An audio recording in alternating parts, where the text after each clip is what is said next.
Hello दोस्तों, Awadhesh academy पर आपका स्वागत है। आज हम शुरू करने जा रहे हैं एक नया चैप्टर इमोशनल इंटेलिजेंस का। ये जो इमोशनल इंटेलिजेंस है, ये बहुत ही ज़्यादा इम्पॉर्टेंट एबिलिटी है, ट्रेट है। क्योंकि अगर आप इमोशंस, फीलिंग, भावनाएं इसको आप समझ नहीं पाते हैं तो आपके लिए बड़ा मुश्किल हो जाएगा अच्छे रिश्ते बनाना, किसी ऑर्गेनाइजेशन में अच्छे तरीके से काम करना, टीम वर्क करना, अच्छे रिजल्ट को प्रोड्यूस करना। तो ये इमोशनल इंटेलिजेंस क्या चीज़ होती है, इसको हम इस चैप्टर में डालेंगे। आज जो पहला हमारा लेसन है वो है फंडामेंटल्स ऑफ इमोशनल इंटेलिजेंस। सबसे पहले हम जानते हैं इंटेलिजेंस के बारे में।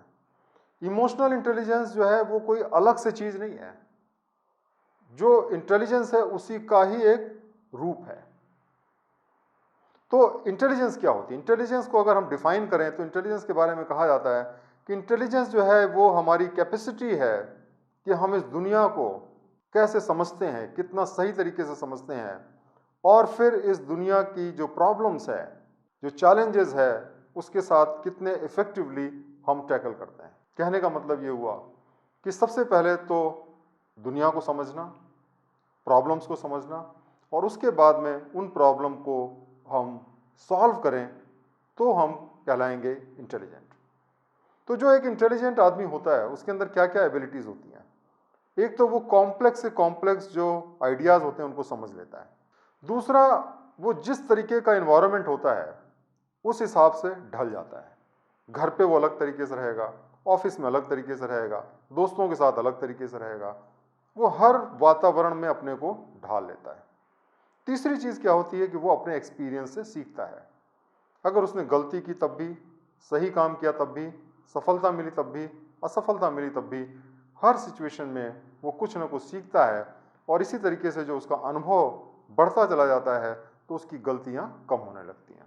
अगली चीज़ जो है कि वो अलग अलग टाइप की रीजनिंग जो होती हैं उसमें अपने को इंगेज करता है। कोई सिचुएशन हुई, कहीं पे वो फेल हो गया, कहीं पे सक्सीड कर गया, तो वो सोचेगा कि मैं क्यों सक्सीड किया। वो उसको रीज़न लगाएगा कि इसमें मेरी क्या गलती थी, दूसरे की क्या गलती थी, अगर हम इसको ऐसे करते तो कैसे होता। इस तरीके से वो लॉजिकली चीज़ों को समझता है। और फाइनली दोस्तों, सबसे इंपॉर्टेंट चीज़ ये होती है कि अगर उसके सामने कोई ऑब्स्टिकल आता है, डिफ़िकल्टी आती है, तो अपने विचारों के माध्यम से उस प्रॉब्लम को समझता है और वो जो बाधा आई है उसको पार करता है। वो धाराशायी नहीं हो जाता है, वो भावनाओं में नहीं बह जाता है, वो रोने धोने नहीं लगता है, अरे ये प्रॉब्लम कहाँ से आ गई, क्यों आ गई, बल्कि प्रॉब्लम आ गई, अब मुझे इसको सॉल्व करना है, इस भावना से आगे जाके उस प्रॉब्लम को सॉल्व करता है। तो ये जो चीज़ें ज़रूरी हैं जिससे हम कहते हैं ये आदमी इंटेलिजेंट है, उसमें भावनाओं का बहुत बड़ा रोल रहता है। अगर आप दूसरों की भावनाओं को नहीं समझ पाते हैं तो आप इंटेलिजेंट नहीं हो सकते। 4वीं शताब्दी बीसी में प्लेटो, जो कि ग्रीक के बहुत बड़े फिलोसोफर हैं, उन्होंने कहा था all learning has an emotional base. जितना कुछ भी हम सीखते हैं उसके पीछे कहीं ना कहीं हमारी भावनाएं रहती हैं। बिना भावनाओं के आप कुछ सीख नहीं सकते। जैसे कि एक कंप्यूटर होता है, उसके अंदर आप टाइप कर दें कोई चीज़ें हैं तो वो सारे शब्द याद कर लेगा, लेकिन उन शब्दों के पीछे तात्पर्य क्या है, भावनाएं क्या है, मकसद क्या है, वो नहीं समझ सकता। इसी तरीके से जिस इंसान के अंदर भावनाएं नहीं हैं, इमोशनल इंटेलिजेंस नहीं है, वो व्यक्ति जो है वो शब्द तो समझ सकता है लेकिन वो उसके पीछे का मकसद और भावनाएं नहीं समझ सकता। कबीरदास जी, जो हमारे एक बहुत ही प्रसिद्ध कवि हुए हैं, उन्होंने बहुत अच्छे तरीके से कहा, पोथी पढ़ पढ़ जग मुआ, पंडित भया न कोय, ढाई आखर प्रेम का, पढ़े जो पंडित होए। चाहे आप दुनिया की सारी किताबें पढ़ लें, आप ज्ञानी नहीं बन सकते। ज्ञानी बनने के लिए सबसे जो जरूरी चीज़ है, दिल में प्रेम, और प्रेम जो है वही भावनाओं को जन्म देता है। तो इस तरीके से आप देखें तो सदियों से ये बात हमें मालूम है कि जो भावनाएं होती हैं, जो इमोशंस होते हैं, वो बहुत ज़्यादा ज़रूरी हैं अगर हम ज़िंदगी में सफलता पाना चाहते हैं। लेकिन फॉर्मल तरीके से 1930 में एक साइंटिस्ट हैं जिनका नाम है एडवर्ड थ्रॉन्डिग, इन्होंने सोशल इंटेलिजेंस का टर्म दिया और उन्होंने कहा सोशल इंटेलिजेंस वो चीज़ होती है, वो एबिलिटी होती है जिसके माध्यम से हम दूसरे लोगों के साथ आराम से रहते हैं, गेट अलॉन्ग अच्छी तरीके से करते हैं, कंफर्टेबल रिलेशनशिप मेंटेन करते हैं। 1985 में एक साइंटिस्ट हैं जिनका नाम है वायने पायने, उन्होंने इंट्रोड्यूस किया इमोशनल इंटेलिजेंस का टर्म पहली बार। उन्होंने एक डॉक्टरल डिसर्टेशन था जिसका टाइटल था a study of emotion developing emotional intelligence self integration relating to fear pain and desire, इसमें उन्होंने पहली बार इमोशनल इंटेलिजेंस शब्द का इस्तेमाल किया। 1987 में कीथ बीस्ले नाम के एक साइंटिस्ट हैं या फिलोसोफर हैं, उन्होंने इस टर्म का इमोशनल कोशेंट का इस्तेमाल किया। एक आर्टिकल उन्होंने पब्लिश किया था मेंसा मैगजीन में। तो ये पहली बार जो है फॉर्मल तरीके से इमोशनल कोशेंट टर्म का इस्तेमाल हुआ था। लेकिन जो इमोशनल इंटेलिजेंस को पॉपुलराइज किया सबसे ज़्यादा, वो 1995 में एक किताब आई थी डैनियल गोल्डमैन की जिसका टाइटल था emotional intelligence why it can matter more than IQ। इस बुक की सफलता के बाद में ये जो इमोशनल इंटेलिजेंस है ये सारी दुनिया में एक इम्पॉर्टेंट सब्जेक्ट बन गया, सारी ऑर्गेनाइजेशन के लिए, सारे इंसानों के लिए। इमोशनल इंटेलिजेंस क्या चीज़ होती है, फॉर्मली हम इसको डिफाइन करने की कोशिश करते हैं। इमोशनल इंटेलिजेंस की डेफिनेशन इस तरीके से दी जाती है, ability to identify and manage your emotions and the emotions of others. कहने का मतलब ये है कि सबसे पहले हम अपने इमोशंस को समझें और दूसरे के इमोशंस को समझें और उसको मैनेज करें, तो हम उसको कहते हैं इमोशनल इंटेलिजेंस। इंटेलिजेंस के 3 पार्ट होते हैं। पहला, understanding emotion of self and others, मतलब हम अपने इमोशंस को समझें और दूसरे के इमोशंस को समझें। दूसरा होता है कि हम उस इमोशंस को इस्तेमाल करके जो हमारी जो कॉम्प्लेक्स प्रॉब्लम्स हैं, डिफिकल्ट प्रॉब्लम्स हैं, उनको हम सॉल्व करें। तीसरी इंपॉर्टेंट चीज़ ये होती है कि हम अपने इमोशंस को मैनेज कर पाएँ। कभी बहुत ज़्यादा गुस्सा ना हो, कभी बहुत ज़्यादा दुखी ना हो, कभी बहुत ज़्यादा खुश ना हो। इमोशंस हमारे ऐसे होने चाहिए, हमारी कैपेसिटी ऐसी होनी चाहिए कि हम इमोशंस को मैनेज कर पाएँ। तो ये 3 चीज़ें जो होती हैं वो फंडामेंटली इमोशनल इंटेलिजेंस का पार्ट होती हैं। ये जो इमोशनल इंटेलिजेंस होती है ये हमारे लिए बड़ी ज़रूरी है और जो आदमी इमोशनली इंटेलिजेंट होता है उसको बहुत सारे फ़ायदे मिलते हैं। जैसे कि सोशल इंटरेक्शन रिलेशन, उसके जो सोसाइटी में जो रिश्ते होते हैं, जो उसके नाते होते हैं, वो बहुत अच्छे रहते हैं। दूसरा, वो अपने बारे में अपने को बेहतर तरीके से समझता है, उसको अपने बारे में गलत फहमियाँ नहीं रहती। ज़्यादातर समस्याओं का जड़ ये होता है कि हम अपने को ही अच्छे तरीके से नहीं समझते हैं, हम गलती करते हैं, हम समझ नहीं पाते। तो वो जो इमोशनल इंटेलिजेंट पर्सन होता है वो अपने को अच्छी तरीके से समझ पाता है, उसका लाइफ के लिए एक पॉजिटिव एटीट्यूड होता है, क्योंकि वो दूसरों के साथ इतना उसका कॉन्फिडेंस लेवल होता है कि वो किसी से डरता नहीं है। वो जानता है कि बाकी भी इंसान हैं, उनके साथ हम आसानी से मैनेज कर सकते हैं, कोई डिफ़िकल्टी आएगी तो भी हम सॉल्व कर लेंगे। जब आपको इतना कॉन्फिडेंस रहता है तो आप दुनिया से डरते नहीं हैं, दुनिया के साथ आप प्रेम से रहते हैं। उस व्यक्ति के बहुत ही बेटर फैमिली रिलेशनशिप्स होते हैं, क्योंकि फैमिली को जोड़ता भी जो है वो भावनाएं हैं। अगर हमारी भावनाएं लोगों से जुड़ी हुई हैं, किसी फैमिली की भावनाएं एक दूसरे से जुड़ी हुई हैं, तो डेफिनेटली फैमिली के रिलेशनशिप्स अच्छे होंगे। जो इमोशनल इंटेलिजेंट व्यक्ति होता है वो एकेडमिकली भी अच्छा परफॉर्म करता है, क्योंकि वो खुश रहता है। देखिए, अगर मान लिया आपके सोशल रिलेशनशिप खराब हो, आपकी किसी से पटती नहीं हो, आपको ऐसा लगे कि लोग आपका मजाक उड़ाते हैं, तो आप हमेशा दुखी रहेंगे, डिप्रेशन में रहेंगे और इस सिचुएशन में आपकी जो एकेडमिक परफॉर्मेंस है वो भी खराब हो जाएगी। लेकिन अगर आप सबको प्रेम करते हैं, सबके साथ अच्छी तरीके से रहते हैं, तो नेचुरली जब आप पढ़ाई करेंगे तो आपका दिमाग फोकस रहेगा और आपकी परफॉर्मेंस अच्छी हो जाएगी। इसी तरीके से जो इमोशनल इंटेलिजेंट व्यक्ति होता है वो किसी काम में भी जाता है, अपने ऑफिस में भी जाता है, तो उसके अपने कोलीग्स के साथ में, अपने सबॉर्डिनेट के साथ में, अपने बॉसेस के साथ में बड़े अच्छे रिलेशनशिप रहते हैं। कोई भी प्रॉब्लम आती है तो उसको एक दूसरे को ले दे करके या निगोशिएशन के माध्यम से वो उसको सॉल्व कर लेता है, इसलिए उसको हमेशा कामयाबी मिलती है। और उसकी जो साइकोलॉजी है वो साइकोलॉजिकली भी बहुत हेल्दी रहता है, उसको किसी तरीके का कॉम्प्लेक्स नहीं रहता, ना सुपीरियरिटी कॉम्प्लेक्स ना इन्फीरियरिटी कॉम्प्लेक्स। तो इस तरीके से दोस्तों जो इमोशनल इंटेलिजेंट व्यक्ति होता है वो बहुत ज़्यादा सुखी व्यक्ति होता है, खुश व्यक्ति होता है, और इमोशनल इंटेलिजेंस होने के ये बहुत सारे फायदे होते हैं। डैनियल गोल्डमैन की जो सबसे बड़ी कामयाबी थी या जिसकी वजह से सबसे ज़्यादा कामयाब हुए, उन्होंने ये कहा कि जो इमोशनल इंटेलिजेंस होता है वो लीडर्स के लिए ज़्यादा इंपॉर्टेंट होता है, जो हम जिसको जनरल इंटेलिजेंस कहते हैं, जिसको हम IQ के टेस्ट के द्वारा मेज़र करते हैं। उन्होंने ये कहा कि हमारे दो दिमाग होते हैं, एक दिमाग जो सोचता है और दूसरा दिमाग जो महसूस करता है भावनाओं को। और जब हमारी जो रैशनल थिंकिंग है और जो भावनाएं और फीलिंग्स होती हैं वो एक दूसरे के साथ कम्युनिकेट करती हैं, एक दूसरे से जुड़ी रहती हैं, एक दूसरे के साथ मिल के काम करती हैं, तब हम सफलता की ऊंची से ऊंची ऊंचाइयों तक पहुंच सकते हैं। डैनियल गोलमैन ने इसीलिए कहा कि जो लीडर्स होते हैं उनको इमोशनल इंटेलिजेंस होने की ज़्यादा ज़रूरत है। इसीलिए आपने देखा होगा कि बहुत सारे लोग लीडर बन जाते हैं जो कि बहुत पढ़े लिखे नहीं होते हैं या एकेडमिक परफॉर्मेंस बहुत अच्छी नहीं होती। जैसे गांधी जी को आप देखिए, गांधी जी पढ़ने में बहुत ही ऑर्डिनरी थे, लेकिन क्योंकि वो इमोशनली बहुत इंटेलिजेंट थे इसलिए दुनिया के सफलतम जो नेता हैं, लीडर्स हैं, उनमें उनकी गणना होती है। इसी तरीके से कोई भी लीडर के बारे में आप देखेंगे तो आप पाएंगे कि वो इमोशनली इंटेलिजेंट है। डैनियल गोलमैन ने यह कहा कि जो इमोशनल इंटेलिजेंस है वो ज़्यादा ज़रूरी होता है आईक्यू से सक्सेस के लिए। क्यों? क्योंकि जिसका इमोशनल इंटेलिजेंस ज़्यादा अच्छा है वो आदमी अपने इमोशंस को और दूसरे के इमोशंस को अच्छी तरीके से समझता है और वो अपनी कंपनीज जो होती है उसको ज़्यादा प्रॉफिट कमा सकता है क्योंकि उसमें फ्रिक्शन नहीं होते हैं, सारे के सारे लोग मिलके एक डायरेक्शन में काम करते हैं।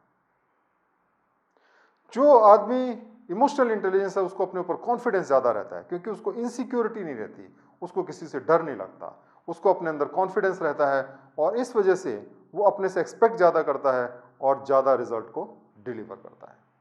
दूसरे लोग भी उसकी वजह से ज़्यादा काम करने को प्रेरित होते हैं और इस तरीके से जो ऑर्गेनाइजेशन की परफॉर्मेंस है वो इंप्रूव हो जाती है। इसी तरीके से जो इमोशनल इंटेलिजेंस होता है उसके रिश्ते सबके साथ बहुत अच्छे होते हैं। जब रिश्ते हमारे साथ अच्छे होंगे, कोवर्कर के साथ में, बॉसेस के साथ में कोई कॉन्फ्लिक्ट नहीं होगा तो नेचुरली जो हमारी परफॉर्मेंस है वो इंप्रूव हो जाएगी।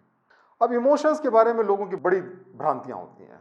कुछ लोग कहते हैं कि हमेशा लोगों को हमेशा प्रेम करना चाहिए, कुछ लोग कहेंगे साहब प्रेम अच्छा है और नफरत बुरी है। इस तरीके की लोगों के अंदर बहुत सारी चीज़ें रहती हैं। लेकिन इसके पहले हम चीज़ों को कुछ एनालाइज करते हैं।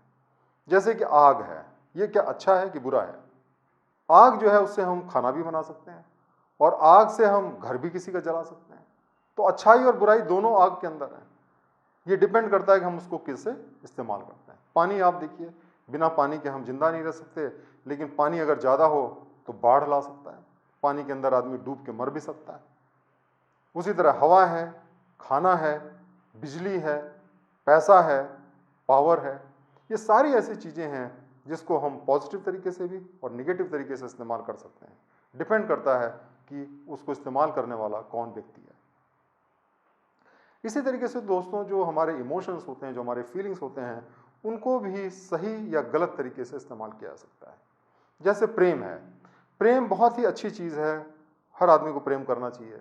लेकिन आप देखें कितने सारे जो क्राइम्स होते हैं वो प्रेम की वजह से होते हैं। कई बार हम प्रेम के वश में होकर ही सही काम नहीं कर पाते हैं। प्रेम जो है वो फायदे की चीज़ भी है लेकिन नुकसान की चीज़ भी है। इसी तरीके से जो नफरत है ये सिर्फ निगेटिव नहीं होता है। अगर आप बुरी चीज़ों को नफरत करते हैं, बुरे काम को नफरत करते हैं, बुरे लोगों को नफरत करते हैं तो आप सही रास्ते पे चल पाएंगे। इसी तरीके से विश्वास है, ट्रस्ट है, अच्छी चीज़ है, बहुत अच्छी चीज़ है, हमें आपस में विश्वास करना चाहिए। लेकिन अगर आपने गलत व्यक्ति पे विश्वास कर लिया या अंधविश्वास कर लिया तो वही चीज़ आपके पतन का कारण भी हो सकती है। इसी तरह डर है, एक्सेसिव डर हो, गलत चीज़ों से डर हो तो गलत है, लेकिन थोड़ा बहुत डरना भी बहुत ज़रूरी है क्योंकि उससे हम बहुत सारी मुसीबतों से बच जाते हैं। उसी तरह दोस्तों, दया है या क्रोध है, ये सारी ऐसी चीज़ें हैं जिसके अच्छे और बुरे दोनों पहलू होते हैं। ये डिपेंड करता है कि हम उसको कैसे इस्तेमाल करते हैं। एरिस्टोटल एक बहुत ही बड़े फिलोसोफर हैं, ग्रीक फिलोसोफर हैं। उन्होंने बड़ी खूबसूरती से कहा था कि कोई भी व्यक्ति गुस्सा हो सकता है, किसी भी व्यक्ति को क्रोध आ सकता है। ये बहुत आसान होता है। आप देखते हैं कि लोगों को क्षण क्षण गुस्सा आता रहता है, लेकिन सही व्यक्ति पे गुस्सा होना, सही डिग्री में गुस्सा होना, सही समय पे गुस्सा होना, सही वजह से गुस्सा होना और सही तरीके से गुस्सा होना, ये आसान नहीं होता। और जो आदमी सही तरीके से गुस्सा होता है वो आदमी गुस्से को भी एक अच्छे पर्पस के लिए इस्तेमाल कर सकता है और अच्छी उससे सफलताएं पाई जा सकती हैं। अब मैं एक आपको कहानी बताना चाहता हूं जो कि बाइबल में लिखी गई है, किंग सोलोमन की कहानी। किंग सोलोमन जो है वो एक बहुत ही वाइज राजा थे। इनके सामने एक बड़ा अजीब सा मुकदमा आया एक बार। एक घर में दो महिलाएं रहती थी, दोनों के बच्चे पैदा हुए, एक बच्चा मर गया, एक बच्चा जिंदा था। अब दोनों महिलाओं ने कहा कि ये मेरा बच्चा है, और वो राजा के पास पहुंची और उन्होंने कहा ये मेरा बच्चा है। अब उस जमाने में कोई डीएनए टेस्ट तो होता नहीं था, कैसे राजा डिसाइड करें कि बच्चा किसका है? तो राजा ने आदेश दिया कि इस बच्चे के 2 टुकड़े कर दिए जाएं और दोनों जो माएँ हैं उनको एक एक टुकड़ा दे दिया जाए, मतलब बच्चा मार दिया जाए। तो जो एक महिला थी उसने कहा कि ठीक है, मुझे फैसला मंजूर है। उसने सोचा कि अगर मुझे नहीं मिलता है तो दूसरी को भी नहीं मिलेगा। फिर दूसरी जो महिला थी उसने कहा नहीं, मैं इसकी मां नहीं हूं, मुझे ये बच्चा नहीं चाहिए, आप दूसरे को दे दो। राजा जो है, जो किंग सोलोमन थे, उन्होंने तुरंत समझा कि जो महिला अपने बच्चे को दूसरे को देने की बात कर रही है वही इसकी मां है, क्योंकि कोई भी मां जो है अपने बच्चे को अपने सामने कटता हुआ नहीं दे सकती है, अपने बच्चे को जान से मारने की बात सोच नहीं सकती है, और वो अपने बच्चे को दे सकती है दूसरे को, लेकिन उसको जिंदा देखना चाहती है। और इस तरीके से उन्होंने सही मां को पहचाना अपने जजमेंट के माध्यम से, अपने इमोशंस को इस्तेमाल करके, इमोशनल इंटेलिजेंस के माध्यम से, और जो जजमेंट दिया आज भी पूरी दुनिया याद करती है कि कितनी इंटेलिजेंटली उन्होंने इस कॉम्प्लेक्स सिचुएशन को समझा और इसको सॉल्व किया। तो दोस्तों, आज हमने इमोशनल इंटेलिजेंस के बारे में समझा, इमोशनल इंटेलिजेंस क्या चीज़ होती है, उसके फंडामेंटल के बारे में समझा। ये जानना बहुत ज़रूरी है दोस्तों कि जब तक हम भावनाएं हमारे अंदर नहीं होंगी, जब तक हमें एक दूसरे की पीड़ा का एहसास नहीं होगा, जब तक हम सोसाइटी के लोगों से जुड़ेंगे नहीं, तब तक हम अच्छे सिविल सर्वेंट नहीं बन सकते, हम लोगों की सेवा नहीं कर सकते, हम खुश नहीं रह सकते, एक अच्छे माता पिता पुत्र साबित नहीं हो सकते। इमोशनल इंटेलिजेंस दोस्तों बहुत ज़रूरी है, और मुझे उम्मीद है कि आपको आज का ये लेक्चर समझ में आया होगा, पसंद आया होगा, और आप इसके बाद में जो कुछ क्वेश्चंस हैं उसको भी आप आंसर करें। Thank you very much for watching the video.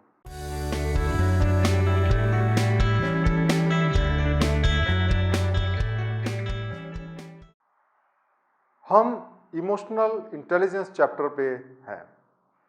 हमने पिछले लेसन में सीखा था कि इमोशनल इंटेलिजेंस क्या चीज़ होती है, उसके फंडामेंटल्स को समझा था। आज हम जो इमोशनल इंटेलिजेंस के डिफरेंट मॉडल्स हैं, 3 जो डिफरेंट मॉडल्स हैं, उनको हम समझेंगे। जो पहला मॉडल है उसको हम कहते हैं एबिलिटी मॉडल, दूसरा मॉडल है उसको हम कहते हैं ट्रेट मॉडल, जो तीसरा मॉडल है वो है मिक्स मॉडल, जो कि डैनियल गोलमैन का मॉडल है, जिनको कि इमोशनल इंटेलिजेंस का जन्मदाता या फादर कहा जा सकता है, जो आज हम इमोशनल इंटेलिजेंस के बारे में जानते हैं। सबसे पहले हम एबिलिटी मॉडल की बात करते हैं। जैसा कि नाम से ही जाहिर है, एबिलिटी मॉडल का मतलब ये होता है कि किसी आदमी की इमोशनल कैपेसिटी को मेज़र करना, मतलब कि हम मेज़र कर सकते हैं कि भाई कौन आदमी इमोशनल इंटेलिजेंट है, कौन नहीं है। जैसे कि आप जानते हैं आईक्यू टेस्ट होता है, वो हम जब टेस्ट करते हैं तो हमें पता चल जाता है कि कौन आदमी इंटेलिजेंट है, कैसे नहीं है। वैसे ही जो एबिलिटी मॉडल है वो ये कहता है कि किसी की जो इमोशनल इंटेलिजेंस है उसको हम मेज़र कर सकते हैं। और कैसे हम मेज़र करेंगे, इसके अंदर क्या क्या चीज़ हैं? It means ability to perceive emotion, emotions को परसीव करना, समझना, और integrate emotion to facilitate thought, emotions के माध्यम से विचारों को बनाना, जानना, और इमोशंस को समझना, और इमोशंस को रेगुलेट करना अपने ग्रोथ के लिए, पर्सनल ग्रोथ के लिए। ये जो चीज़ है इसको हम एबिलिटी मॉडल कहते हैं। अगर आपके अंदर ये एबिलिटी है तो आप इमोशनली इंटेलिजेंट हैं। अब ये जो एबिलिटी है, ये 4 टाइप की एबिलिटीज़ बताई गई हैं। पहली एबिलिटी है परसीविंग इमोशन।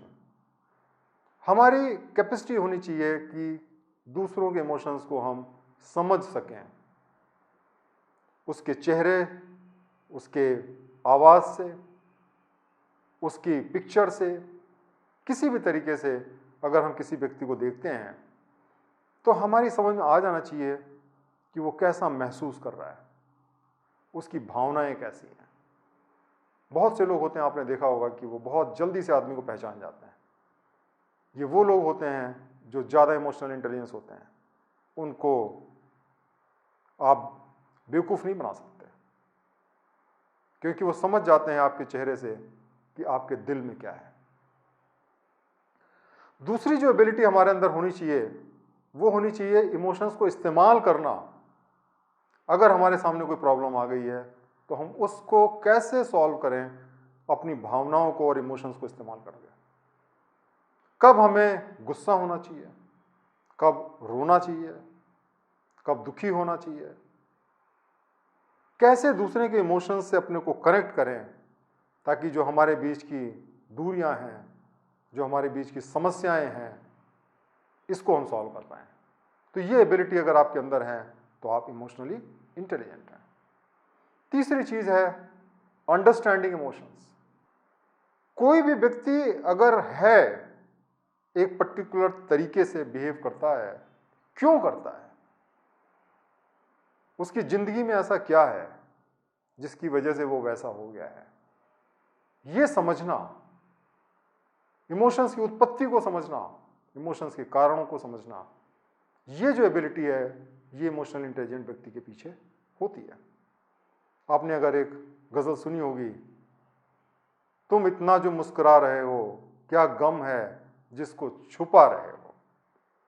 एक आम आदमी है जो कि किसी को मुस्कुराते हुए देखता है तो उसको ऐसा लगता है कि आदमी बड़ा खुश है, लेकिन अगर आप इमोशनल इंटेलिजेंट हैं तो आप उस मुस्कुराहट के पीछे छुपे हुए दर्द को भी देख पाते हैं।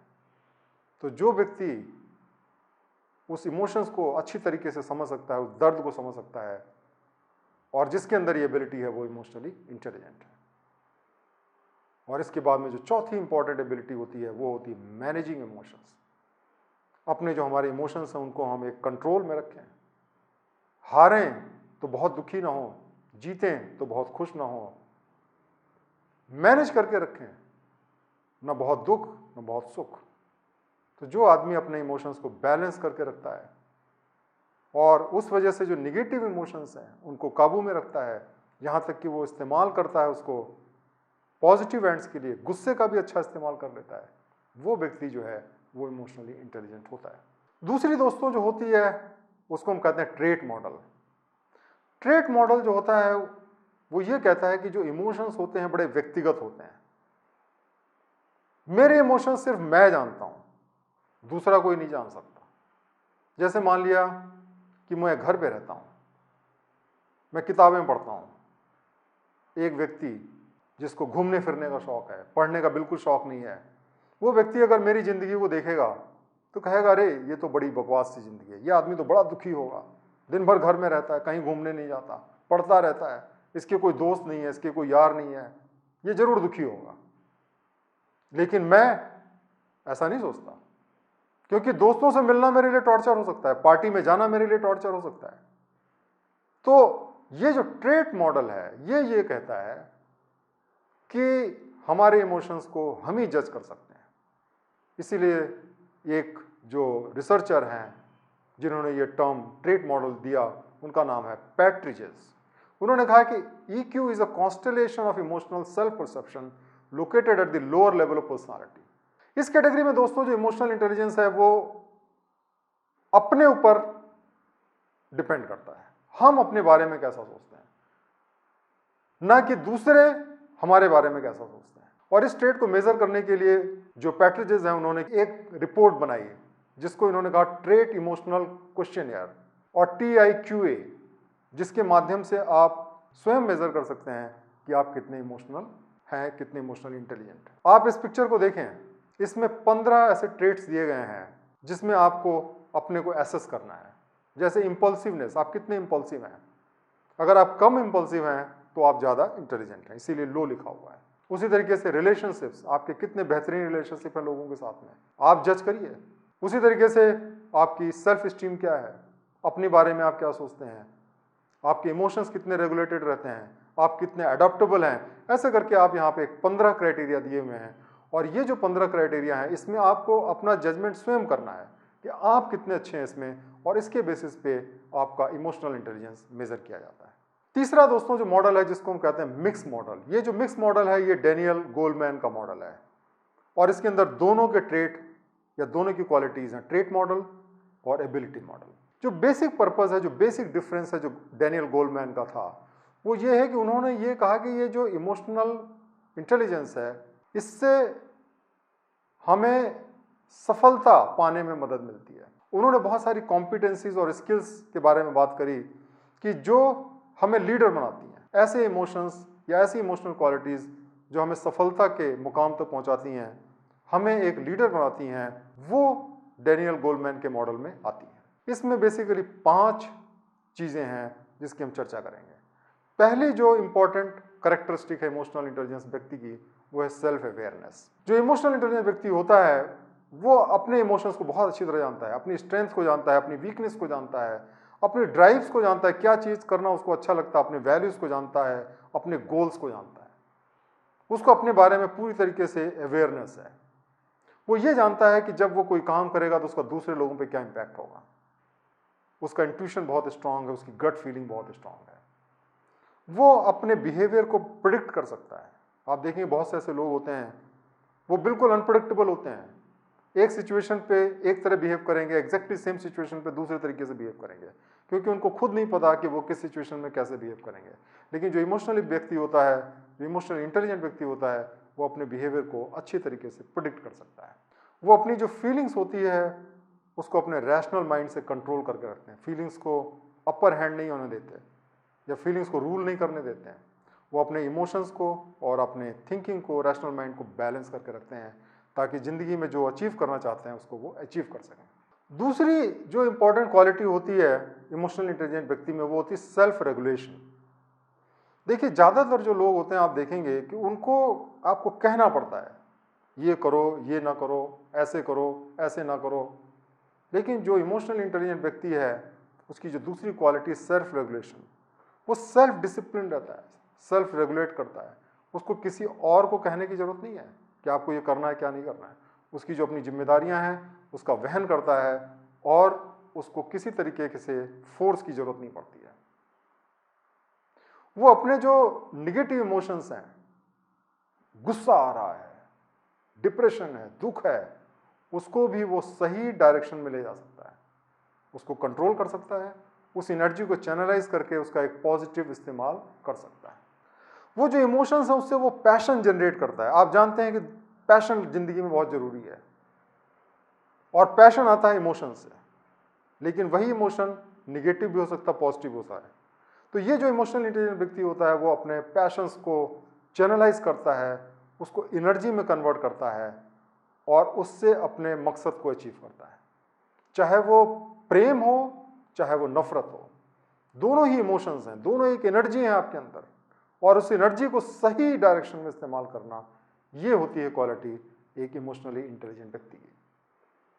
जो आपके इमोशंस हैं उसको आप एक ईंधन की तरह से कर सकते हैं कंपेयर, फ्यूल की तरह से, पेट्रोल की तरह से। जैसे गाड़ी होती है, अगर उसमें पेट्रोल नहीं हो तो नहीं चल सकती है, लेकिन अगर आपने पेट्रोल है, इंजन आपने चला दिया तो उसको सही रास्ता दिखाने का काम करती है स्टीयरिंग। और स्टीयरिंग जो होती है हमारा रैशनल माइंड, थिंकिंग माइंड होता है। और जब ये दोनों चीज़ें एक साथ काम करती हैं तभी हम सही रास्ते पे जा पाते हैं। तीसरी दोस्तों जो इंपॉर्टेंट क्वालिटी होती है इमोशनल इंटेलिजेंट व्यक्ति होती है सोशल स्किल। सोसाइटी में, परिवार में हम कितना मिलजुल करके रहते हैं। तो ये जो इमोशनल इंटेलिजेंट लोग होते हैं वो बहुत अच्छे उनके रिश्ते होते हैं, दोस्तों के साथ में, रिश्तेदारों के साथ में, बॉसेस के साथ में, सबॉर्डिनेट के साथ में, पड़ोसियों के साथ में, सबसे उनके बड़े अच्छे रिश्ते होते हैं। वो ज़्यादातर लोगों को पसंद करते हैं और इसीलिए ज़्यादातर लोग उनको भी पसंद करते हैं। एक दूसरे के साथ जब आपकी लाइकिंग होती है, प्रेम होता है, तो ज़िंदगी की कोई भी डिफ़िकल्टी आपको महसूस नहीं होती है। ये लोग हर चीज़ को एक टीम स्पिरिट में करते हैं, सब लोगों को साथ लेके चलते हैं, अपने पर्सनल अचीवमेंट से ज़्यादा टीम के अचीवमेंट पे फोकस करते हैं। अपने जो उनके विचार हैं, जो उनकी भावनाएं हैं, वो आसानी से दूसरों को कम्युनिकेट कर पाते हैं। आपने देखा होगा ऐसे बहुत सारे लोग होते हैं जो अपने खुशी को, अपने दर्द को अंदर ही अंदर छुपा के रखते हैं, क्योंकि उनको ऐसा लगता है कि दूसरों को बताएंगे तो लोग उसको एक्सप्लॉइट कर लेंगे। लेकिन अगर आप इमोशनल इंटेलिजेंट हैं तो आप जानते हैं कि अपनी भावनाओं को कैसे प्रदर्शित किया जाए, क्योंकि भावनाएं दबाना भी अपने में एक बहुत बड़ी प्रॉब्लम है। आपको ये भी पता होना चाहिए कि भावनाओं को कैसे हम एक्सप्रेस करें ताकि लोग उसका मजाक ना उड़ाएं, बल्कि लोग हमारी भावनाओं को समझें। इसीलिए जो उनके रिश्ते होते हैं बहुत लंबे समय तक चलते हैं, क्योंकि भावनाओं से जुड़े रहते हैं, वो दूसरों को बताते हैं, दूसरे उनको बात बताते हैं और एक दूसरे के साथ वो जुड़ के रहते हैं। जो चौथी इंपॉर्टेंट क्वालिटी उन्होंने बताई डेनियल कोलमैन ने, वो थी इम्पैथी की क्वालिटी। इम्पैथी का मतलब क्या होता है कि हम दूसरे के आत्मा में, शरीर में, भावनाओं में जा करके उसकी भावनाओं को समझें। कोई आदमी अगर दुखी हो तो हम अपने को उस जगह पे रखें और उसकी एग्जैक्ट फीलिंग्स को समझ सकें, उसके दर्द को महसूस कर सकें, वो होती है एम्पैथी।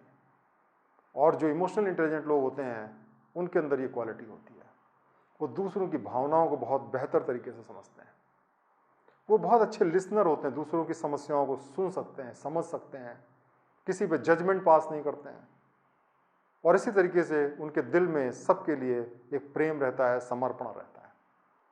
पांचवें दोस्तों जो इमोशनल इंटेलिजेंस व्यक्तियों के अंदर क्वालिटी होनी चाहिए वो होती है मोटिवेशन। आप देखेंगे बहुत से लोगों को आपको रोज मोटिवेट करना होता है, ये करो, ये ना करो, ऐसे करो, लेकिन जो इमोशनल इंटेलिजेंट व्यक्ति होता है वो सेल्फ मोटिवेटेड होता है। उसको अपना काम करने में बहुत मजा आता है, उसको इस बात से मतलब नहीं है कि मैं अगर ये करूंगा तो मुझे क्या मिलेगा, क्योंकि वो काम के प्रोसेस को ही एंजॉय करता है।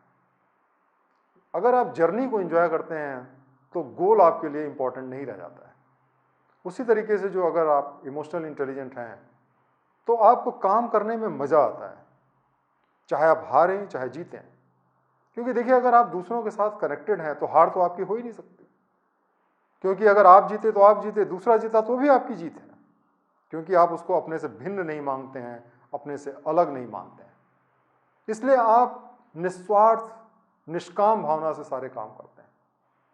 और इसीलिए जो सेल्फ मोटिवेटेड व्यक्ति होता है वो हानि लाभ इन सब से नहीं चिंतित रहता है, बल्कि काम को करता है, काम को एंजॉय करता है। ये जो व्यक्ति होते हैं अपने इमोशंस को सही तरीके से, सही समय पे, सही क्वांटिटी में, क्वालिटी में इस्तेमाल करते हैं और सही गोल को प्राप्त करते हैं।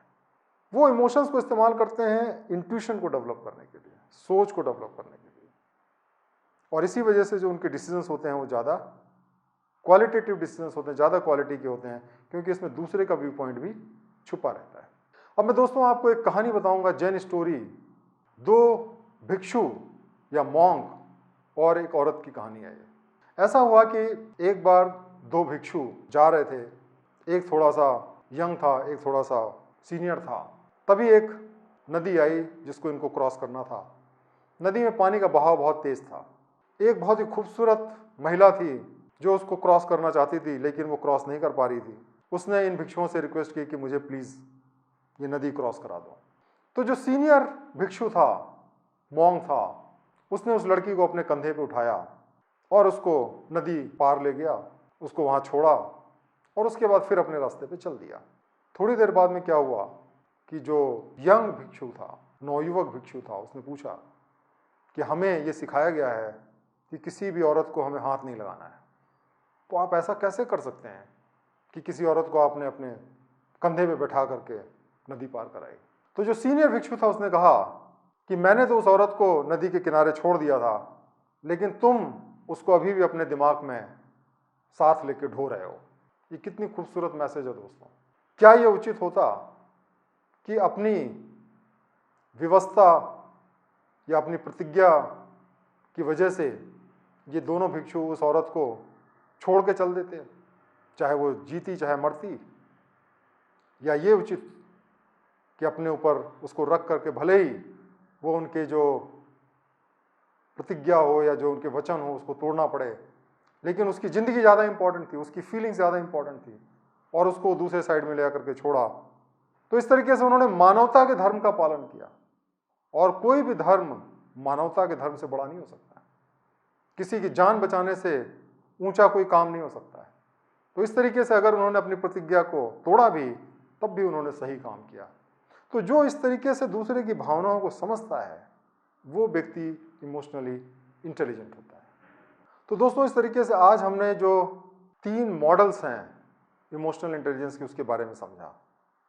हमने समझा कि इमोशनल इंटेलिजेंस क्या होती है, इसके क्या फ़ायदे होते हैं, कैसे हम इसका इस्तेमाल कर सकते हैं ज़िंदगी में सफलताओं को पाने के लिए, लीडरशिप क्वालिटीज़ को डेवलप करने के लिए। मुझे उम्मीद है कि आपको आज का लेक्चर पसंद आया होगा और जो क्वेश्चंस आपको इसमें दिए गए हैं उसको भी आप सॉल्व करें और इस कॉन्सेप्ट को अच्छी तरीके से समझें। बहुत बहुत धन्यवाद।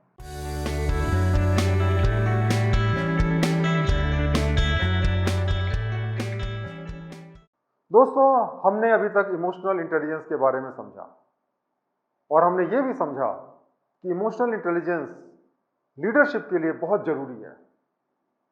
और एक जो सिविल सर्वेंट होता है वो लीडर होता है, उसको लोगों को साथ में लेकर चलना होता है, अपनी ऑर्गेनाइजेशन को साथ में लेकर चलना होता है, देश को साथ में लेकर चलना होता है। और इसी वजह से सिविल सर्वेंट्स के लिए इमोशनल इंटेलिजेंस बहुत जरूरी होता है। आज हम सीखेंगे कि इमोशनल इंटेलिजेंस को हम कैसे डेवलप करें। तो इमोशनल इंटेलिजेंस डेवलप करने का जो सबसे इंपॉर्टेंट पहलू होता है वो है, हमें एम्पैथी होनी चाहिए। दूसरों के लिए हमारे दिल में भावनाएं होनी चाहिए। एम्पैथी का क्या मतलब होता है? जब हमें कोई दर्द होता है, किसी शरीर में दर्द होता है, फिजिकल, मेंटली हम तकलीफ में होते हैं, तो हमारी जो सारी की सारी एनर्जी होती है वो उस तकलीफ को दूर करने में लगती है। लेकिन जब दूसरे तकलीफ में होते हैं तो अक्सर हमें कोई फर्क नहीं पड़ता। एम्पैथी का मतलब ये होता है कि जब आप दूसरों की भावनाओं को समझें, दूसरों के दर्द को समझें, दूसरे तकलीफ में है उससे आपको तकलीफ हो, दूसरे खुश हों आप खुश हो। जब हमारे अंदर ये एम्पैथी होती है तो हम नेचुरली दूसरों की भलाई करना चाहते हैं, क्योंकि उसकी भलाई में हमें अपनी भलाई दिखाई देती है, उसकी तकलीफ में हमें अपनी तकलीफ दिखाई देती है। तो एम्पैथी हम कैसे डेवलप करें? आपने देखा होगा कि अगर आप कोई मूवी देख रहे हैं, पिक्चर देख रहे हैं और वहां पर कोई रोने धोने का सीन है तो आपकी आंखों में भी आंसू आ जाते हैं, जबकि आप जानते हैं कि ये फिक्शन है, ये कहानी है। इसी तरीके से अगर हम लोगों को जो दुखी हैं उनके साथ में बैठते हैं तो हमें उनके साथ में नेचुरल सिंपैथी हो जाती है। अगर हमारे अंदर एम्पैथी नहीं है तो उसका मुख्य कारण क्या है कि जो लोग बहुत तकलीफ में हैं, दुख में हैं, गरीब हैं, हम उनको देखते ही नहीं हैं, हम उनको नजरअंदाज कर देते हैं। हम अपने ऊंचे ऊंचे घरों में रहते हैं और भूल जाते हैं कि इस दुनिया में करोड़ों लोग हैं जो तकलीफ में रह रहे हैं। तो एक जो सिविल सर्वेंट है उसको आम जनता के साथ में इंटरेक्ट करना चाहिए, मिलना चाहिए, क्योंकि जब आप उनके साथ मिलेंगे तो जो आपके अंदर जो भावनाएं हैं वो अपने मन से जागृत हो जाएंगी। नेचर ने आपको ऐसे बनाया है। लेकिन अगर आप अपने कमरे में बैठे रहेंगे, अपने ऑफिस में बैठे रहेंगे, लोगों से नहीं मिलेंगे, तो ये भावनाएं आपके अंदर नहीं जागृत होंगी। इसलिए एम्पैथी डेवलप करने का सबसे इंपॉर्टेंट चीज है कि आप लोगों से मिलें, लोगों की भावनाओं को समझें। दूसरी जो इंपॉर्टेंट चीज है कि हम अक्सर लोगों के बारे में निगेटिव चीजें सोचते हैं। आप किसी से भी मिलिए, लोग दूसरों की बुराइयां बताते हैं। आप टेलीविजन देखिए, न्यूज़पेपर देखिए, सोशल मीडिया देखिए, उसमें ज्यादातर लोगों की सिर्फ निगेटिव चीजों को हाईलाइट किया जाता है। इसकी वजह से क्या होता है कि हमें नफरत पैदा हो जाती है दूसरे लोगों के लिए, और जब आपके अंदर नफरत होगी तो गुस्सा भी होगा, और जब आपके अंदर गुस्सा होगा और नफरत होगी तो आप लोगों से कनेक्ट नहीं कर पाएंगे। तो ये जो निगेटिव चीजें हैं इसको कम करिए। ये जो निगेटिव इनपुट्स आपको टेलीविजन से मिलते हैं, फेसबुक से मिलते हैं, न्यूज़पेपर से मिलते हैं, उसको कम देखिए। अच्छे लोगों के साथ रहिए, भले लोगों के साथ में रहिए, जो लोग अच्छा काम करते हैं उसके बारे में सोचिए। ऑटोमेटिकली निगेटिविटी जब कम होगी तो पॉजिटिविटी बढ़ेगी और दूसरों के लिए आपके दिल में प्रेम आएगा। तीसरी इंपॉर्टेंट चीज यह है दोस्तों कि हमें लोगों को समझना बड़ा जरूरी है। एक फ्रेंच में प्रोवर्ब है, to understand all is to forgive all. अगर आप लोगों को समझते हैं अच्छी तरीके से तो आप उनसे नफरत नहीं करेंगे। हमारी जितनी भी मिसअंडरस्टैंडिंग होती है वो सिर्फ अंडरस्टैंडिंग की कमी से होती है। इसलिए लोगों को समझना जरूरी है जैसे वो हैं। अक्सर हम क्या करते हैं कि अपना एक हमने इमेज बना ली कि माँ बाप को ऐसे होना चाहिए, टीचर को ऐसे होने चाहिए, लीडर को ऐसे होने चाहिए, बच्चों को ऐसे होना चाहिए, और फिर जब लोग वैसे हमें नहीं मिलते हैं तो हमें बड़ी तकलीफ होती है, हमें बहुत गुस्सा आता है। आप भूल जाते हैं कि ये आपकी कमी है कि आपने एक गलत इमेज बनाई। लोग तो जैसे हैं वैसे हैं, ये हमें करना है कि हम लोगों को अच्छी तरीके से समझें। अगर हम नहीं समझते तो हमारी गलती है। लोग हमारी वजह से चेंज नहीं होंगे, हमें उनके हिसाब से अपनी सोच को डेवलप करना है। कबीर दास जी ने बहुत ही खूबसूरती से कहा था कि बुरा जो देखन मैं चला, बुरा न मिलिया कोई, जो दिल देखा आपना मुझसे बुरा न कोई। क्योंकि जो कमी हम दूसरों में देख रहे हैं वही कमी तो हमारे अंदर भी है, लेकिन हम अपने अंदर की कमी नहीं देखते हैं, हम दूसरों की कमियां देखते हैं। हमें अपनी केवल अच्छाइयां समझ में आती हैं, बुराइयां तो हम दूसरों के अंदर देखते हैं, और यहीं से सारी की सारी कॉन्फ्लिक्ट शुरू होती है। जब आप अपने अंदर कमियां देखेंगे तो आप देखेंगे कि शायद आपके अंदर वो सारी कमियां हैं जो आप दूसरों के लिए कहते हैं, और फिर आप दूसरों से नफरत करना कम कर देंगे, दूसरों के अंदर अच्छाइयां देखना शुरू कर देंगे। और जब आप दूसरों के अंदर अच्छाइयां देखेंगे तो आप उनसे प्रेम करेंगे, और आपकी जो इमोशनल कोशेंट है, इमोशनल इंटेलिजेंस है, वो नेचुरली बढ़ जाएगा। चौथी इंपॉर्टेंट चीज होती है दोस्तों, जो स्ट्रेन है हमारी सोसाइटी में, जो स्ट्रेस है, उसको हमें कम करना है और शांति बनाना है। दोस्तों, हमारे काम करने की एक लिमिट है। 7-8 घंटे हम काम कर सकते हैं। अब सपोज करिए आप 12 घंटे काम कर रहे हैं, 14 घंटे काम कर रहे हैं, सोने का कोई समय नहीं, जगने का कोई समय नहीं, तो आपका शरीर, आपका मन कैसे आपको साथ देगा? उसी तरीके से स्ट्रेस, मेंटल स्ट्रेस होता है। बहुत बड़े आपने चैलेंजिंग काम ले लिए, बहुत ऐसे लोगों से डील करते हैं आप जो आप नहीं करना चाहते, उनको मिलते ही आपके दिमाग में टेंशन शुरू हो जाता है। तो जब इस तरीके की हम सिचुएशन में रहते हैं जहां पे फिजिकल और मेंटल स्ट्रेस होता है, टेंशन होता है, बड़े लंबे समय तक चलता है, तो हम इमोशनल बैलेंस अपना जो है खो देते हैं। अगर आप चाहते हैं कि आपका मस्तिष्क, आपका दिल, आपका दिमाग सही जगह पे रहे, तो जैसे आप स्वास्थ्य के लिए एक रूटीन जरूरी होता है, एक स्ट्रेस फ्री लाइफ जरूरी होती है, उसी तरीके से आपके इमोशनल को बैलेंस रखने के लिए भी जरूरी होता है कि आप एक रूटीन रखें, जिंदगी में पीस मेंटेन करें, जिंदगी में ज़्यादा स्ट्रेस ना लें। कई बार दोस्तों क्या होता है कि स्ट्रेस तो अनएक्सपेक्टेड आ जाते हैं, लेकिन अगर आप उसके लिए मेंटली तैयार हैं, पहले से तैयार हैं, तो आप विचलित नहीं होंगे। थोड़े समय आप तकलीफ में रहेंगे, फिर आप उसको मुकाबला कर लेंगे। लेकिन अगर आप मेंटली तैयार नहीं हैं तो आप बहुत तकलीफ में पड़ जाएंगे। तो अगर आप स्ट्रेस को मेंटेन करके रखें तो भी आपकी ज़िंदगी जो है वो बहुत अच्छी तरीके से रहेगी, और फिर आप इमोशनली दूसरों से कनेक्ट कर पाएंगे। पांचवी बड़ी इंपॉर्टेंट चीज़ होती है कि हम कई बार अपने इमोशंस को, भावनाओं को एक्सप्रेस नहीं कर पाते हैं। हमें किसी की कोई चीज़ बुरी लग रही है, हम कह नहीं पाते हैं, वो चीज़ें हमारे दिल में दबी रह जाती हैं। और जब वो चीज़ें हमारे दिल में दबी रह जाती हैं तो जैसे प्रेशर कुकर होता है वो एकदम से ब्लास्ट करता है, वैसे ही हमारा एंगर एकदम से ब्लास्ट करता है। फिर हमारी समझ में नहीं आता कि ये क्या हो गया, रिलेशनशिप हमेशा के लिए खराब हो जाते हैं। और इससे क्या होता है कि आपकी जो जिंदगी है वो एक तरीके से नरक बन जाती है। गौतम बुद्ध ने एक बड़ी फेमस कोट किया था कि गुस्सा कुछ इस तरीके से जैसे गर्म अंगारा हो, उसको अगर आप अपने हाथ में रखें कि आप दूसरे के ऊपर फेंकेंगे, तो गुस्सा कुछ इस टाइप से होता है कि आप नुकसान तो दूसरे का करना चाहते हैं लेकिन हाथ आपका जलता है। गुस्से को दिल में रखना अपने में बहुत हानिकारक है। दूसरों को तो जो नुकसान होगा होगा, आपको तो तुरंत उसका नुकसान होगा। तो गुस्सा ना आए ये जिंदगी में बड़ा जरूरी है। अब इसके लिए मैं आपको एक कहानी सुनाना चाहता हूं, जो कि एक बहुत ही बड़े महात्मा की कहानी है। एक बार एक महात्मा जी थे जो कि नदी के किनारे जा रहे थे, उनके साथ बड़े शिष्य लोग थे। वहां पे उन्होंने देखा कि कुछ फैमिली मेंबर्स हैं, आपस में बड़े जोर जोर से लड़ाई कर रहे हैं।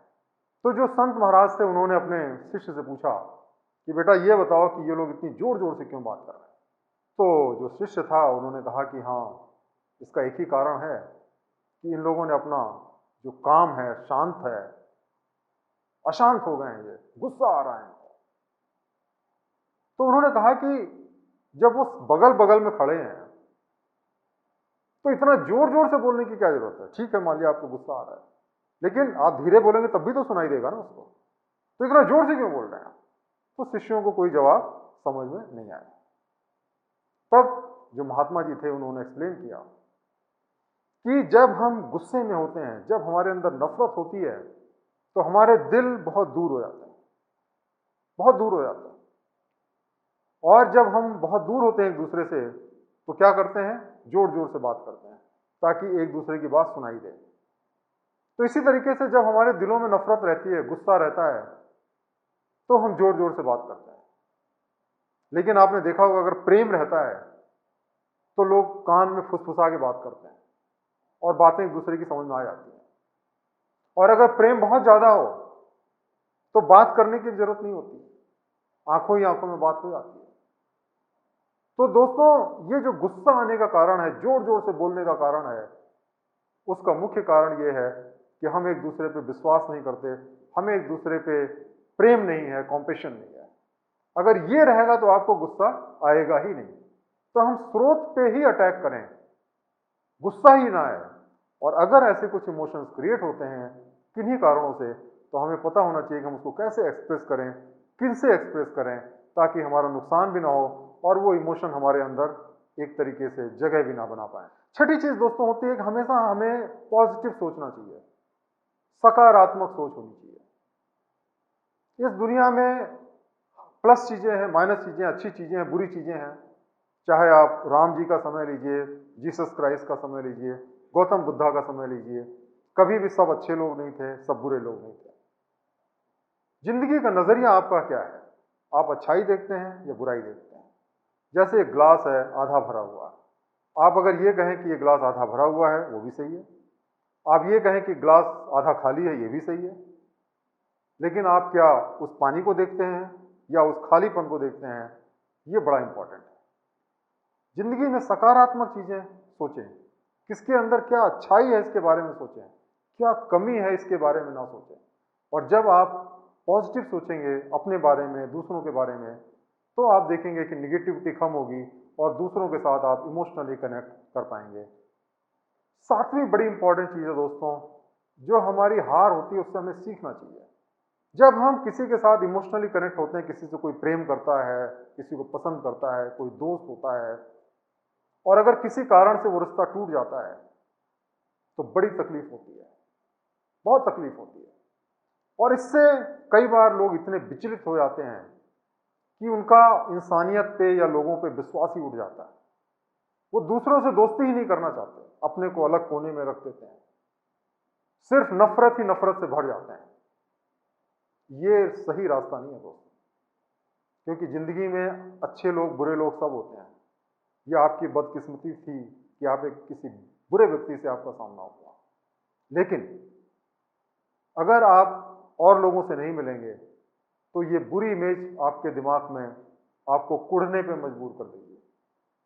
और इसके लिए जरूरी है कि आप और लोगों से भी मिलें, क्योंकि फिर आप अच्छे लोगों से भी मिलेंगे, और जब अच्छे लोगों से मिलेंगे तो आपकी जो नफरत है, जो आपकी हार है, वो धीरे धीरे करके उसका जो दर्द है वो खत्म हो जाएगा। दोस्तों, हार से हार नहीं मानना चाहिए। जो हार से हार मान गया वो कभी जीत नहीं सकता। दोस्तों, माइकल जॉर्डन दुनिया के बहुत बड़े बास्केटबॉल प्लेयर हुए हैं। एक बार उन्होंने कहा कि मैंने अपनी जिंदगी में 9000 शॉट मिस किए हैं, 300 मैंने गेम खेले और उसमें से 26 बार मैं हारा। मुझे कई बार जो मेरा विनिंग शॉट था वो भी मैंने मिस कर दिया, और एक के बाद एक, एक के बाद एक, एक के बाद एक मैंने बहुत सारी गलतियां की। लेकिन उन्हीं गलतियों की वजह से मुझे सफलता मिली। गलतियों से सफलता नहीं मिलती है, गलतियों से सीखने से सफलता मिलती है। जब आपके रिश्ते टूटे, जब आपका दिल टूटे, तो आपको ये सोचना चाहिए कि क्या गलती की आपने, और उस गलती को अगर आप रिपीट नहीं करेंगे फ्यूचर में, तो आपके रिश्ते अच्छे रहेंगे। दोस्तों, एक गालिब ने कहा है, गिरते हैं शहसवार ही मैदान जंग में, वो तिफ्र क्या गिरेंगे जो घुटनों के बल चले। जो जिंदगी में लड़ता है वही तो हारता है, जो घोड़े पे चढ़ता है वही गिरता है। इसी तरीके से जो दूसरों के साथ रिश्ते बनाता है उसी के रिश्ते टूटते हैं कभी कभी। उससे रिश्ते तोड़ना ना सीखें, रिश्ते बनाना सीखें, और कैसे लोगों से रिश्ते बनाना है, किस टाइप के लोगों से रिश्ते बनाना है, ये सीखें। और आखिरी में दोस्तों, इमोशनल इंटेलिजेंस के लिए सबसे जरूरी चीज होती है होप, उम्मीद, जिसको हम कहते हैं कि उम्मीद पे ही दुनिया कायम है। क्योंकि दोस्तों उम्मीद जो है वो हमारी आत्मा का भोजन है, समझिए, फूड फॉर सोल है। आपके पास में कुछ नहीं हो, पैसा नहीं हो, रिश्ते नहीं हो, दोस्त नहीं हो, लेकिन अगर उम्मीद हो तो आप जिंदगी जी सकते हैं। और सब कुछ हो, उम्मीद ना हो तो जिंदगी नहीं जी सकते आप। इसलिए दोस्तों जिंदगी में कभी उम्मीद नहीं हारनी चाहिए। हाँ, हमें वर्स्ट के लिए तैयार जरूर रहना चाहिए। उम्मीदों का मतलब ये नहीं कि हम जो उम्मीद करेंगे पूरी होगी, लेकिन अगर आप नहीं भी पूरी हो तो आप तैयार रहें कि ठीक है, नहीं होगी तब भी हम सह लेंगे, लेकिन उम्मीदें रखेंगे आगे बढ़ने की। लोगों से उम्मीदें रखेंगे, दुनिया से उम्मीदें रखेंगे, अपने से उम्मीदें रखेंगे, क्योंकि हम इस विश्व की संतान हैं। ईश्वर ने हमें बनाया है, ईश्वर हमारे माँ बाप की तरह है। वो कभी भी हमारा बुरा नहीं चाहेगा, वो हमेशा हमारी हेल्प करना चाहता है, जैसे माँ बाप आपकी हमेशा मदद करना चाहते हैं। तो अगर आप ये उम्मीद बनाए रखेंगे तो आप आज नहीं तो कल सफलता को जरूर पाएंगे। और जब आपकी उम्मीद है तो लोगों के साथ आपका कनेक्ट है और आप इमोशनली अपने को डेवलप कर पाएंगे। मार्टिन लूथर किंग ने कहा था बड़ी खूबसूरती से कि हमें ये जो फाइनाइट डिसअपॉइंटमेंट है, डिसअपॉइंटमेंट लिमिटेड होते हैं, उसको एक्सेप्ट करना चाहिए, लेकिन कभी भी जो इनफाइनाइट होप है या होप जिसकी कोई लिमिट नहीं है उसको छोड़ना नहीं चाहिए। कहने का मतलब ये है कि कभी भी आप उम्मीद ना हारें, और उम्मीद की वजह से दुनिया कायम है। जब आपके अंदर उम्मीद रहेगी तो आशा रहेगी, और आशा की वजह से ही आपके रिश्ते बने रहेंगे। तो इस तरीके से दोस्तों हमने आज सीखा कि हम अपने को कैसे इमोशनली इंटेलिजेंट बना सकते हैं, कैसे हम अपने को डेवलप कर सकते हैं। और अगर आप इन स्टेप्स को फॉलो करते हैं तो मुझे पूरी उम्मीद है कि आप एक बेहतर इंसान बन सकते हैं। आप as a organisation leader, as a civil servant, as a professional, as a family person, हर जगह पे आप सफलता पा सकते हैं, क्योंकि ये भावनाएं, ये इमोशंस, ये फीलिंग्स ही हमें एक दूसरे से जोड़ती हैं। और जिसके अंदर ये भावनाएं नहीं है वो अच्छी तरीके से जिंदगी को नहीं जी सकता है। Thank you very much. मेरा आपने वीडियो देखा, और इसमें जो क्वेश्चंस हैं उसको आप सॉल्व करें जो इस वीडियो के बाद में है, और अपने दोस्तों से भी इस वीडियो को शेयर करें। Thank you very much.